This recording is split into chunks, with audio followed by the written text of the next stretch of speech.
Brändäysvalmennuksen avulla on huomannut sen, että kuinka sitä omaa persoonaa voi paremmin käyttää siinä yrityksen brändin rakentamisessa ja myös kehittämisessä. Se kirkasti ehkä sitä oman brändin kuvaa ja se herätti ajattelemaan sitä, että mitä se meidän yritys oikeasti tekee ja mikä on se meidän tuote sille asiakkaalle, mitä meidän pitää myydä.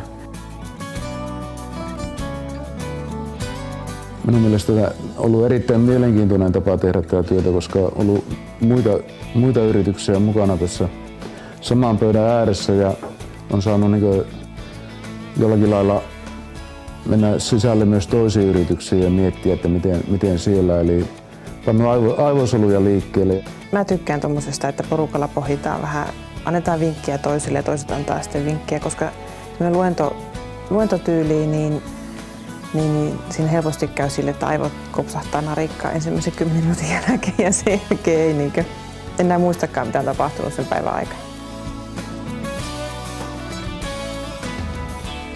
Vähän oppi tiivistää noita asioita, ettei tule niin pitkästi selitettyä, että saapi muutamaan lauseessa oleellisen.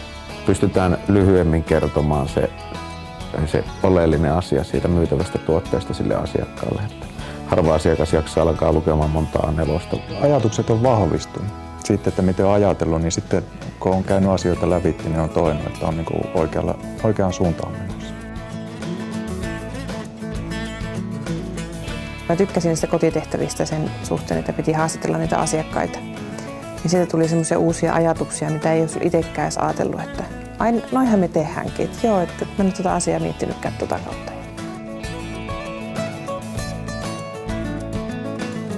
Innostava ilmapiiri oli koko päivän. Mä oon tykännyt tosi paljon.